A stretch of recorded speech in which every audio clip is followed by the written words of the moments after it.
वचन 6, प्रेरितों का पुस्तक पहला अध्याय वचन 6। बोर्ड पे नहीं लिखेंगे चलेगा ना, आप लिख सकते हो ना जी। बुक में, सब चलेगा ना, ठीक है। अतः उन्होंने इकट्ठे होकर उससे पूछा, हे प्रभु, क्या तू इसी समय इज़राइल को राज्य फेर देगा? क्या तू इसी समय इज़राइल को राज्य क्या करेगा? फेर दे। यानी कि तू क्या राज्य देने वाला इज़राइल को इस समय करके वो सवाल करते हैं, सही है कि नहीं? तो यीशु मसीह क्या बोलते हैं? हाँ बोलता है। क्या बोलते हैं यीशु मसीह? नहीं। अगला वचन देखो, अपने बाइबल में देखो, नेक्स्ट वचन। उसने उनसे कहा, यीशु ने उनसे कहा, उन समयों या कालों को जानना, हाँ जिनको पिता ने अपने ही अधिकार में रखा है, हाँ, तुम्हारा काम नहीं। तुम्हारा काम ही नहीं है। कुछ बातें जो है पिता के हाथों में है, पिता के समझ से होता है, वो तुम्हारा काम नहीं है। तुम ऐसे एरिया में जा रहे हो जहां पर इस वक्त तुम्हारा कोई काम नहीं है। आप समझे? यीशु अपने शिष्यों को, अपने क्लोज शिष्यों को बोलता है, जिनको 40 दिन उसने मिलकर क्या सिखाया? परमेश्वर के राज्य के बारे में सिखाया। उनको बताता है कि जिस एरिया में तुम जाने की कोशिश कर रहे हो, वो एरिया इस वक्त तुम्हारे पहुंच से बाहर है और वहीं पर होना चाहिए, क्योंकि वो पिता के अधीन है। तो एक सवाल आता है उनसे, और उस सवाल का उत्तर जो है, यानी कि एक भाषा, एक मनस्थिति, एक मन से वो सवाल करते हैं। इसका मतलब है कि अब तक वो निचली बातों में उनका ध्यान था, और परमेश्वर कहता है कि पिता के हाथों में है या पिता की ओर है, मतलब जो स्वर्ग में बैठा है, ऊपरी स्तर पर है। ये सवाल का उत्तर उसी के पास है, तुम्हारे पास नहीं है। हमारे पास बहुत सारे सवाल होते हैं ना, हम पूछते हैं, क्या तू प्रभु ये करेगा मेरे जीवन में, मेरे बच्चे के लिए ये कर, तू ये कर, वो कर। हम बहुत सारे सवाल करते हैं। वो समय आया नहीं है उनके लिए, राइट? फिर दूसरे अध्याय में जब हम आते हैं, पेंटेकोस्ट का दिन आता है। पेंटेकोस्ट के दिन आने पर जो पतरस जो है 14वें अध्याय में हम देखेंगे, 14वां वचन देखेंगे हम लोग, 14। तब पतरस उन 11 के साथ खड़ा हुआ और ऊंचे शब्द से कहने लगा, हे यहूदियों, हे यरूशलेम के सब रहने वालों, यह जान लो और कान लगाकर मेरी बातें सुनो। हे यहूदियों, हे जेरूशलेम में सब रहने वाले हो, क्या करो तुम लोग? कान लगाकर उसकी बात। एक सवाल पहले अध्याय में किया गया यीशु मसीह के साथ। यीशु मसीह को जब वो सवाल करता है, ओके, प्रेरितों के पहले अध्याय में हम लोग हैं, तो जब यीशु मसीह को सवाल करता है तो यीशु मसीह उसका उत्तर क्या देता है? तुमको ये पता नहीं है अभी, इस वक्त इसमें मत जाओ। अब पवित्र आत्मा आ गया। अब कौन आया? पवित्र आत्मा दूसरे अध्याय में आ चुका है। आने के बाद में लोग बोलते हैं कि अरे ये तो पियक्कड़ लोग है, ये अबा डबा कर रहे हैं। आपने सुना होगा ना, लोग ऐसे ही बोलते हैं ना, जब आप अन्य भाषा में बातें करते हो या प्रार्थना करते हो, लोग क्या बोलते हैं? जिनको समझ में आएगा नहीं, क्या बोलेंगे? ये ब्लैबर करते हैं, ब्लैबर बोलते हैं ना इंग्लिश में, और हिंदी में बोलते हैं क्या बोल रहे हैं, क्या बोलते हैं उसको? बड़बड़ कर रहे हैं। बड़बड़ कर रहे हैं, ये बोलते हैं। तब पतरस खड़ा रहता है और बोलता है, स्टैंडिंग अप विद द 11, अपने आवाज को उठाता है। और पतरस, पहले अध्याय में कुछ पूछा उन्होंने, यीशु ने बोला तुमको ये पता नहीं चलेगा, ये पिता के हाथों में है। अब पिता से पवित्र आत्मा आया। पवित्र आत्मा आने के बाद में पतरस वापस खड़ा हो गया, और खड़े होने के बाद में पतरस अभी कुछ बातें कर रहा है। यानी कि जो भाषा पतरस की पहले अध्याय में थी, जिसका उत्तर उसे नहीं मिला था, दूसरे अध्याय में उत्तर वो खुद देता है, यानी भाषा बदल गई। Praise the Lord. हम मसीह में आने के बाद में हमारा भाषा कैसा है? आपका भाषा जो है, आपका स्टाइल जो है बातें करने का, वो निर्धारित करता है कि आपके मन में क्या चलता है। बहुत साल पहले ना हम लोग बैठे थे, मैं और भाई, तो ऐसे हम लोग ने बात करते करते बोला कि अगर मैं इधर उधर देख रहा हूं और डट्टू मुझे अगर मारता है, तो मेरे मुंह से जो पहले बातें निकली वो मन में है। क्योंकि सडन जब प्रॉब्लम आता है, सडन जब क्राइसिस आता है, क्राइसिस कभी बोल के नहीं आएगा। बोल के आता है? नहीं। असेसमेंट यहाँ पर बोल के है, वहां पर लिखा है बोर्ड पे असेसमेंट, लेकिन हमको जो है सरप्राइज टेस्ट मिलता है रोज। हमको स्वर्ग से सरप्राइज टेस्ट मिलता है। शरीर में सरप्राइज टेस्ट मिलेगा, रिश्तों में सरप्राइज टेस्ट मिलेगा, आर्थिक समस्याएं उठ सकती हैं। ये सारी बातें सरप्राइज बनकर आती है, सडनली आती है ना, अचानक आती है हमारे जीवन में, बोलकर नहीं आती है। जब ये अचानक बातें हमारे जीवन में होने लगती हैं, तो हमारे हृदय से जो आता है वही हमारे जबान से निकलेगा, वही बताएगा, वही दर्शाता है हमारा मन का लेवल, हमारे मन में क्या चलता है। Praise the Lord. मैं अगर गुस्सा हो गया, यानी कि मैंने यहाँ पर आके खड़े रहकर कीबोर्ड बजाया, या मैंने प्रार्थना किया, या हमने स्तुति किया, हमने जो भी किया वो सेकंड हो जाता है, क्योंकि वो बात जो है उस समय के लिए किया है, लेकिन मन के अंदर वो चल नहीं रहा है। पहले अध्याय में एक सवाल यीशु बोलता है, इसका उत्तर तुम्हें नहीं मिल सकता है अभी। दूसरे अध्याय में पवित्र आत्मा आ गया, उसकी भाषा बदल गई, उसका मन बदल गया है, ठीक है। और मन में जो बात है उस वजह से वो क्या बोलता है कि वचन 17 देखो, वचन 17। परमेश्वर कहता है हाँ जी, कि अंत के दिनों में ऐसा होगा कि मैं अपना आत्मा सब मनुष्यों पर उंडेलूंगा और तुम्हारे बेटे और तुम्हारी बेटियां भविष्यवाणी करेंगी। ये बातें वो कहता है, यानी कि पहले अध्याय में जिसको समझ ही नहीं है आत्मिक बातों की, दूसरे अध्याय में पवित्र आत्मा आने के बाद में क्या हुआ, क्या हुआ? भाषा बदल गई। भाषा बदल गई, मतलब उसको बराबर से समझ आ गई कि ये बातें योएल ने कही है। योएल 2 के 26 से 28 में इसके बारे में लिखा है। जोएल जो पुराने नियम का नबी है ना, उसने इसके बारे में लिखा है। पीटर को सडनली पता चल गया कि ये बात जो थी जोएल ने लिखी। आत्मा आने के बाद में उसको जाकर बाइबल पढ़ने की जरूरत नहीं पड़ी कनेक्ट करने के लिए। जो आत्मा है, आत्मा सिखाने लग गया। हम बोलते हैं ना कि ब्रदर मैं प्रार्थना कर रहा था, मुझे प्रभु का आवाज नहीं सुनाई देता है। ऐसे हम बोलते हैं ना कि ब्रदर मैंने प्रार्थना किया, 2-3 आवाज सुनाई देता है, ब्रदर किसका आवाज है पता नहीं चलता है, शैतान बात कर रहा है, शरीर बात कर रहा है, या परमेश्वर बात कर रहा है, हम जान नहीं सकते हैं। ये हमारे सारे सवाल होते हैं। आत्मा आने के बाद में पतरस जो है डाउट नहीं किया। पतरस ने बोला यही बात जोएल ने कही थी, यानी जोएल की बात उसको पहले से पता थी, लेकिन कनेक्ट करना आ नहीं रहा था। उस वक्त तक वो कनेक्ट नहीं कर पा रहे थे। इसके लिए उनका सवाल क्या था, अभी तू राज्य देगा कि नहीं देगा। लेकिन पवित्र आत्मा आने के बाद में राज्य के बारे में सवाल नहीं किया। क्यों नहीं किया? क्योंकि क्या बोलता है वचन, क्या बोलता है कि क्या है राज्य? धार्मिकता, शांति और आनंद। किसमें? पवित्र आत्मा में। पवित्र आत्मा आने के बाद में पतरस ये नहीं बोलता है कि राज्य आ गया है। पतरस ये बोलता है कि तुमको लग रहा है ये बेवड़े हैं, पियक्कड़ है, ये समय पीने का नहीं है। लेकिन ये बात जो थी जोएल ने की गई थी। जोएल ने कहा था कि आत्मा आएगा, बराबर है। अब आत्मा आ चुका है, इसका मतलब है राज्य आ चुका है। Praise the Lord. सो जो 40 दिन राज्य के बारे में सिखा है उसका कनेक्शन यहाँ पर किया है। मेरा होप है कि यीशु मसीह ने 40 दिन में ये बातें की थी उनसे, जो अब उनको समझ में आने लगी। करेक्ट है? यानी कि भाषा बदलना मतलब उसका मन में परिवर्तन आना शुरू हो गया है। ये दूसरे अध्याय में हम देखते हैं, राइट। और बाद में हम आएंगे दूसरे अध्याय के 36 में। दूसरा अध्याय 36।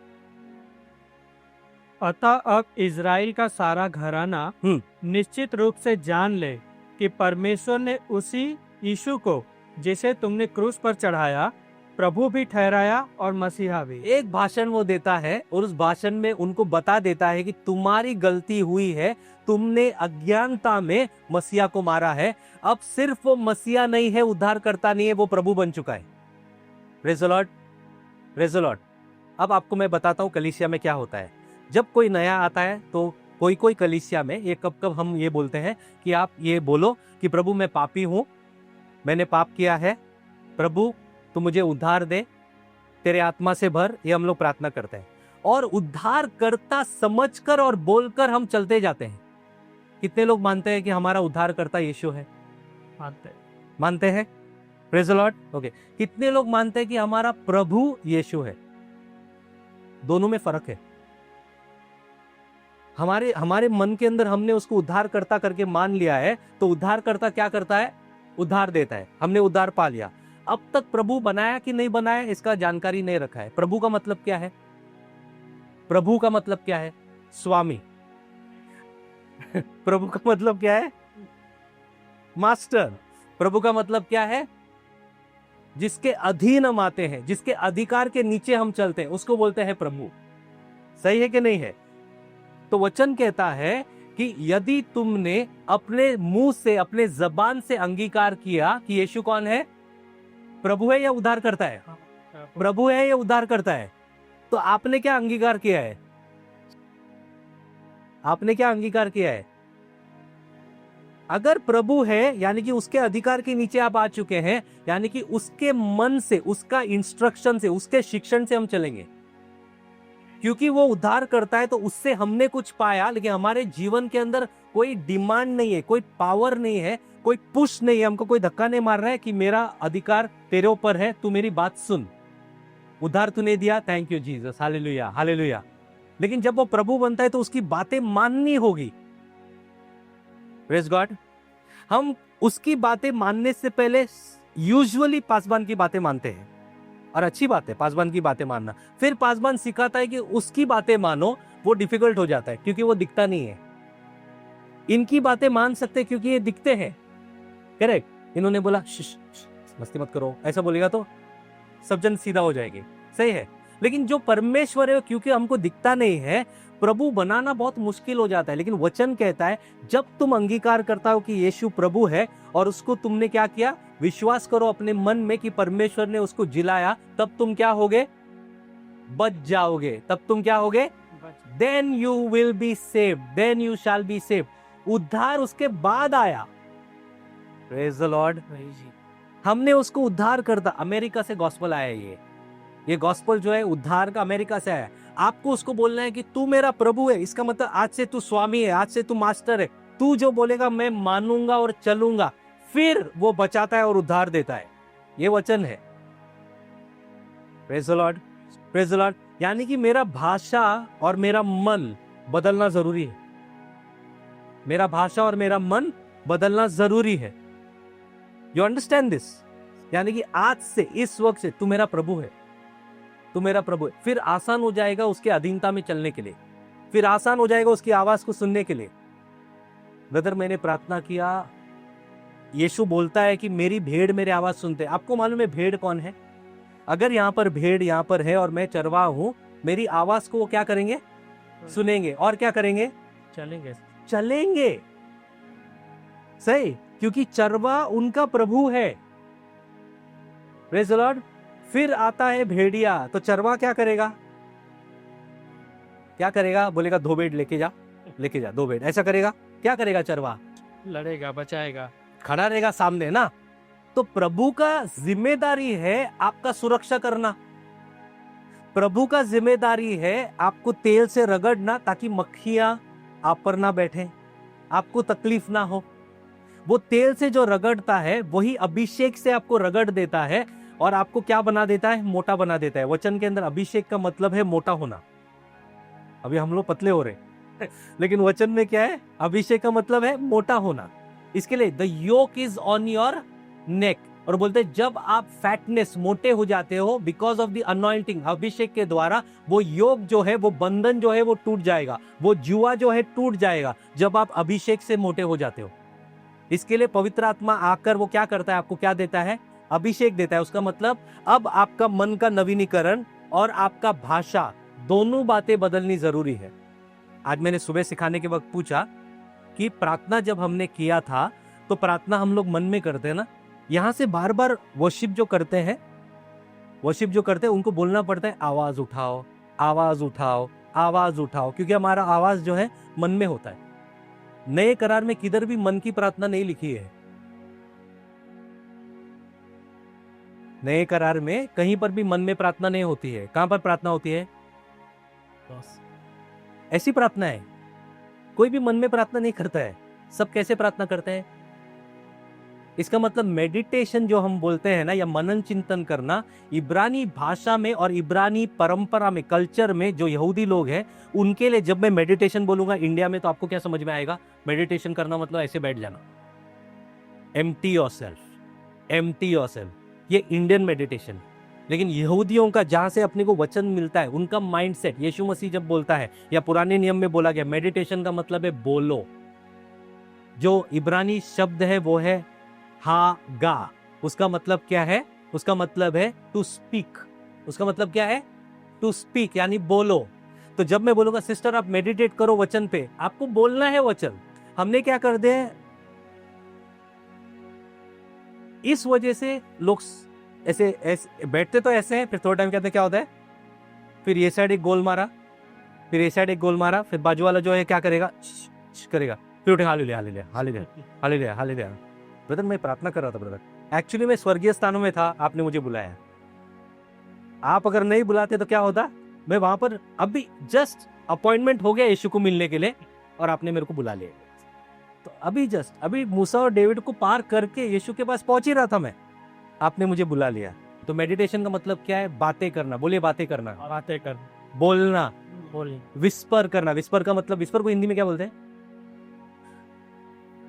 फुसफुसाना वचन को, वचन से आता है। यानी कि जब आप ऐसे बातें करने लगते हो तो अपनी भाषा को बदलकर आप परमेश्वर की भाषा अपनाते हो और बोलने लगते हो। अपना भाषा आप बदल देते हो क्योंकि आपका सिचुएशन, आपका परिस्थिति ऐसा है कि वहां पर कष्ट है, लेकिन अब आपका भाषा कष्ट वाला भाषा नहीं है, आपका भाषा परमेश्वर का भाषा हो गया। आमीन। ये एक मसीहत का व्यक्ति और अन्य व्यक्ति में फर्क होना जरूरी है, अनिवार्य बोल सकते हैं हम, अनिवार्य होना जरूरी है। ठीक है, आइए कुरिन्थियों में, दूसरा कुरिन्थियों का 10वां अध्याय 4 और 5 देखेंगे हम लोग। दूसरा कुरिन्थियों का 10वां अध्याय 4 और 5।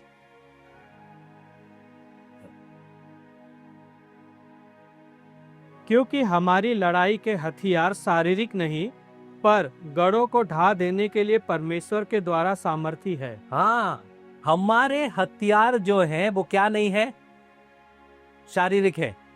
हमारे हथियार जो है वो है तलवार और क्या, बंबू। हमारे हथियार ये है, ऐसा लिखा है, क्या लिखा है, शारीरिक है या नहीं है लिखा है, शारीरिक नहीं है। नहीं है, श्योर है, नहीं है, श्योर है, नहीं है, श्योर है कि नहीं है। यानी कि घुटना टेको, हाथ उठाओ, इतना टाइम प्रे करो, ये करो, शारीरिक नहीं है हमारे हथियार। हमारे हथियार शारीरिक नहीं है, लेकिन क्या है, हमारे हथियार शारीरिक नहीं है पर गढ़ों को ढा देने के लिए, गढ़ों को ढा देने के लिए। आपने गढ़ देखा है कभी, गढ़ देखा है ना, गढ़ों को ढा देने के लिए क्या है, परमेश्वर के द्वारा सामर्थी है। परमेश्वर के द्वारा आपको हथियार दिए गए हैं जो गढ़ों को ढा सकते हैं। गढ़ क्या होता है, गढ़ मतलब एक तरीके का सोच जो आपने मन में बांध लिया है, उसको बोलते हैं गढ़। एक तरीके का सोच। ओके, एक उदाहरण देता हूं मैं, उदाहरण ध्यान से सुनना। क्या आप नई सृष्टि हो चुके हैं परमेश्वर में? दूसरा कोरिन्थियों 5:17 बोलता है जो मसीहा में है वो क्या है, पुरानी सृष्टि है और नई सृष्टि। अच्छा, नई सृष्टि है। Very good. नई सृष्टि है या नई सृष्टि है? नई मतलब सृष्टि नहीं है या सृष्टि है? New, new creation in Christ. बोलिए मसीहा में मसीहा में मैं नई सृष्टि हूं, मैं नई सृष्टि। बराबर। So if any man be in Christ is a new creation, और ओल्ड एज, पुरानी बातें चली बीत गई और सब कुछ नहीं, सब कुछ नया हो गया। और सब कुछ किसका है? परमेश्वर का है। And all things be of God. ठीक है, ये समझ में आ गया। यदि आप नई सृष्टि हैं तो आपका शरीर यदि नया हो गया है तो आपके शरीर में क्या आना चाहिए? चंगा या स्वास्थ्य होना चाहिए, या आपके शरीर में बीमारी होनी चाहिए, आपके शरीर में आप बूढ़े होने चाहिए, क्या होना चाहिए? नई सृष्टि आप कहां पर हो चुके हैं? शरीर में, मन में या आत्मा में? कहां पर नई सृष्टि आप हैं? ओके, कितने लोग बोलते हैं शरीर में? कोई नहीं बोलता है। सब एक दूसरे को देख रहे हैं और बोल रहे हैं अगर पास्टर ने हाथ उठाया तो हम हाथ उठाएंगे, अगर उन्होंने हाथ नहीं उठाया तो हम हाथ नहीं उठाएंगे, क्योंकि मतलब आंसर उनके पास राइट होगा। हाँ, लेकिन हमने पहले ही प्लानिंग किया। मैंने उनको बोला गलत पे हाथ उठाना, फिर मुझे देखना है। ऐसे हम लोग को प्लान ये करना चाहिए ब्रदर, ऐसा करना चाहिए हमको। हमारे मन में नई सृष्टि हम हो गए, ऐसा है या नहीं है?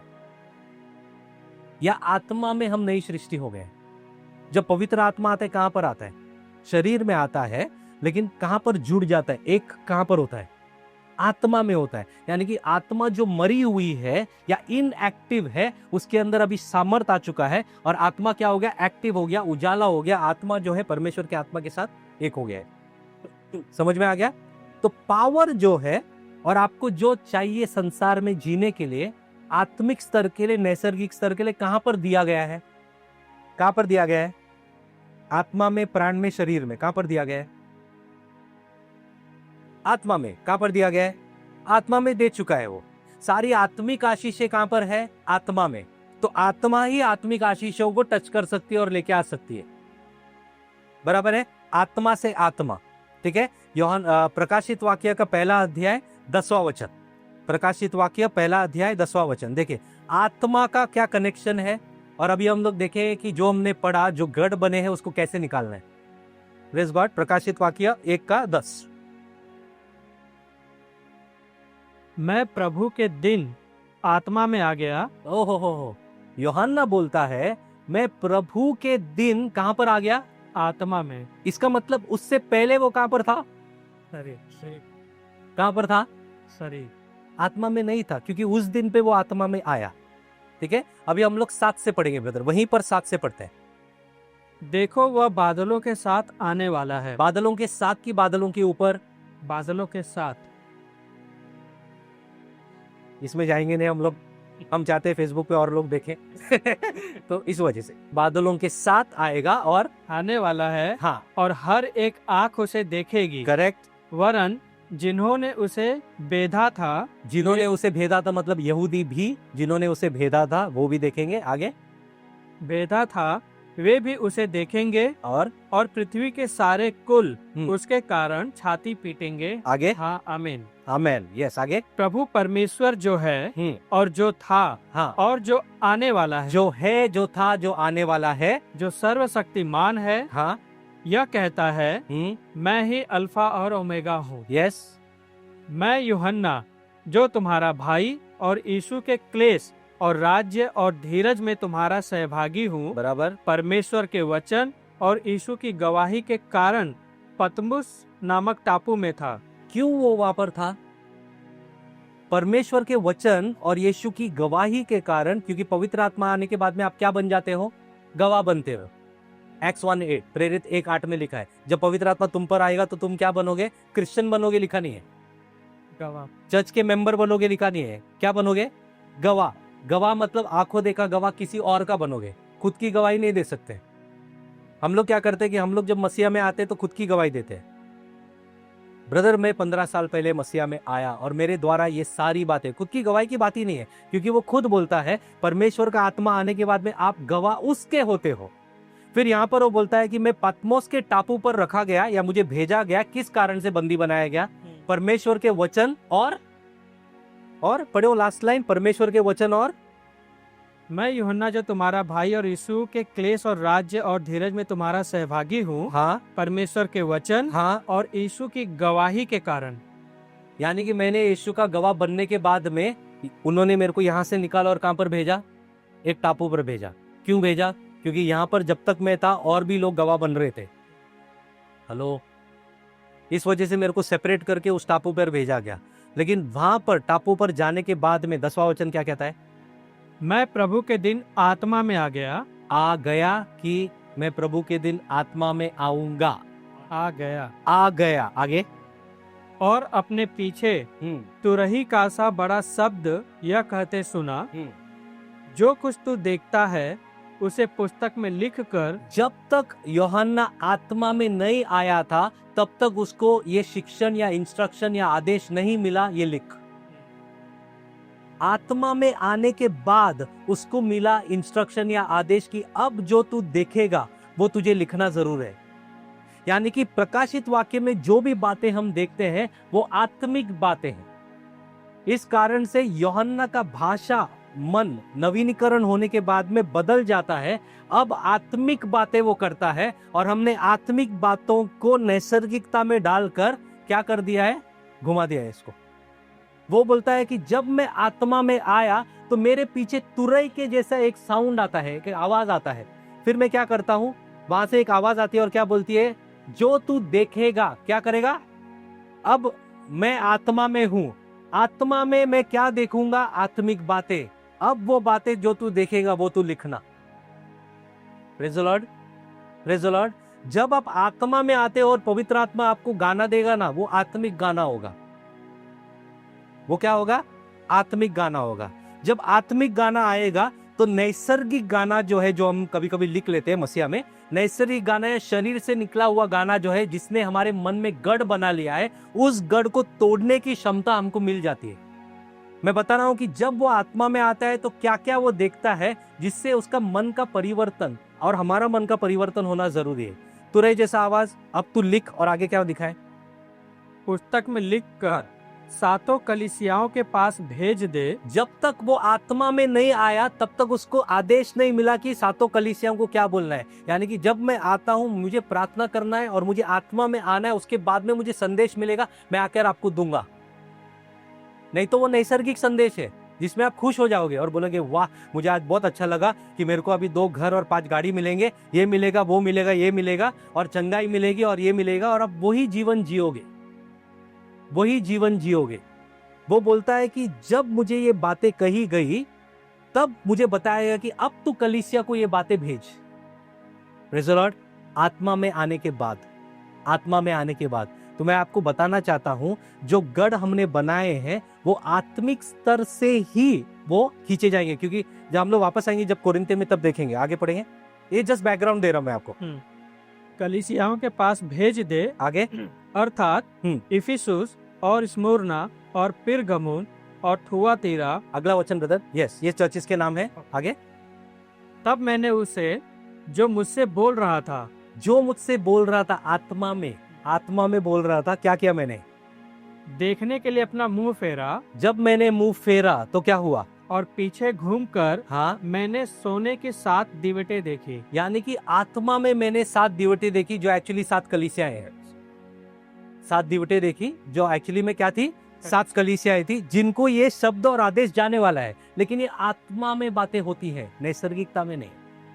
आज हम लोग ये पुस्तक में से, वो पुस्तक में से बातों को लेकर अगर नैसर्गिकता में डाल रहे हैं, क्योंकि हमको आत्मिक बातें समझ नहीं है। यूहन्ना बोलते हैं प्रभु के दिन में आत्मा में आया, उसके बाद ये सारी बातें मेरे लिए खुल गई। Praise God. पहला वचन वही प्रकाशित क्या पहला अध्याय का पहला वचन बोलता है कि स्वर्गदूतों के द्वारा ये वचन आया था, लेकिन जब तक यूहन्ना आत्मा में नहीं आएगा तब तक ये उसके जीवन में आ नहीं सकता है। स्वर्गदूत आपके जीवन में कार्य करने के लिए आपको आत्मा में चलना होगा, तब आत्मिक स्वर्गदूत जो है आपके जीवन में कार्य करेंगे। ओके, इसका हीलिंग से, मिरेकल से सब क्या लेना देना है हम देखने वाले आगे। आगे पढ़िए। और उन दीवटों के बीच में, हाँ, मनुष्य के पुत्र, जो अपना सब्जेक्ट होगा मंथ के आखिर में जब ब्रदर आएंगे, मनुष्य का पुत्र। तो ये मनुष्य का पुत्र कौन है जिसके बारे में लिखा है? Son of man. Son of man कौन है? यीशु है। सन ऑफ मैन कौन है? यीशु। किसने अपने आप को सन ऑफ मैन बोला? यीशु ने। और यीशु का डिस्क्रिप्शन, विवरण वहां पर दिया गया है, अगले थोड़े वचनों में वहां पर दिया गया है। यूहन्ना आत्मा में जाने के बाद में यीशु का सही रूप देखता है, जिसके पुस्तक में लिखा गया है कि पिता को ही टाइम मालूम है आने का, पुत्र को नहीं मालूम है और स्वर्गदूतों को नहीं मालूम है। ये बातें लोग लेकर बोलते हैं देखो तुम्हारा जीसस को तो मालूम नहीं है चीजें, तो तुम कैसे बोलते हो परमेश्वर है?